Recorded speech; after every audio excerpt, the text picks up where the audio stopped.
Arthur Stephen Artie Lange, Jr. is an American comedian, actor, radio host and author, best known for being part of The Howard Stern Show and the sketch comedy series Mad TV. Lange first worked as a longshoreman to help support his family following the death of his quadriplegic father before taking up stand-up comedy. After rehabilitation in 2001, Lange joined The Howard Stern Show and pursued various projects during his tenure. He released 2 comedy albums, It's the Whiskey Tarkan and Jack and Coke, co-wrote, produced, and starred in his film Artie Lange's Beer League, and co-wrote his first memoir Too Fat to Fish, which entered the New York Times bestseller list at number 1. He left the show following a suicide attempt in January 2010 as a result of a heroin addiction. Lange returned to radio in 2011 as the co-host The Nick and Artie Show with Nick DiPillo. After DiPillo left show in 2013, the show was renamed The Artie Lange Show, which lasted until April 2014. Lange released a second book during this time, Crash and Burn. He began a podcast, The Artie Quitter Podcast, in January 2015 and continues to perform. Early life. Lange was born on October 11, 1967 in Livingston, New Jersey, and raised in Union Township, Union County. His mother, Judy, of Italian descent, was a housewife, while his father, Arthur Lange, Sr., of German and Native American descent,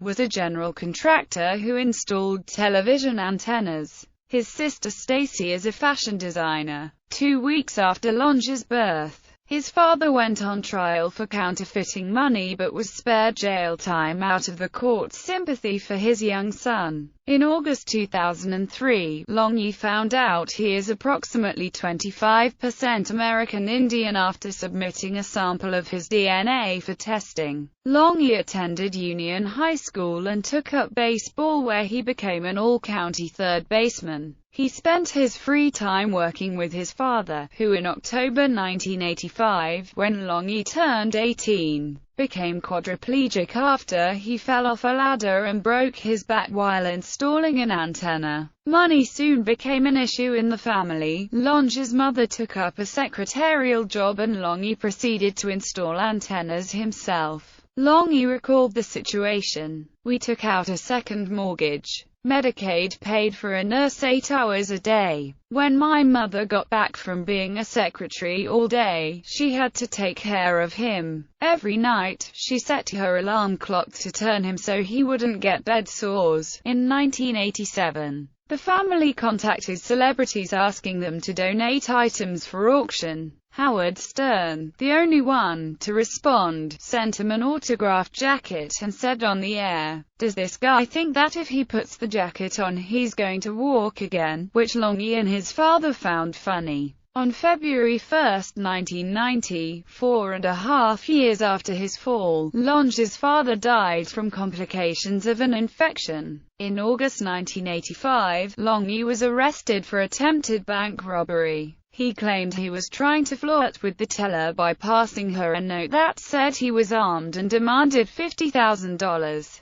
The teller took it seriously, triggering a silent alarm. His charge was reduced to disorderly conduct, which required Lange to pay $500 in court fees and complete 25 hours community service in March 1986. As part of his probation, Lange attended the Connecticut School of Broadcasting from March to June 1987. Lange attended Seton Hall University for a short time before he decided to leave further education. On July 12, 1987, at age 19, Lange performed his first stand-up comedy routine at the Improv in Hell's Kitchen, Manhattan. He recalled, "I bombed for 5 minutes. Everyone thinks that they can do better. I was unprepared, I mumbled, and I forgot stuff. But I'm proud that I did it." Lange would not attempt stand-up again until 4 years later. In 1988, Lange took acting classes for 3 weeks from Sandy Dennis at HB Studio in New Jersey. He quit after he could no longer afford them. In February 1991, to help support his family, Lange took up work on loading ships at Port Newark as a longshoreman.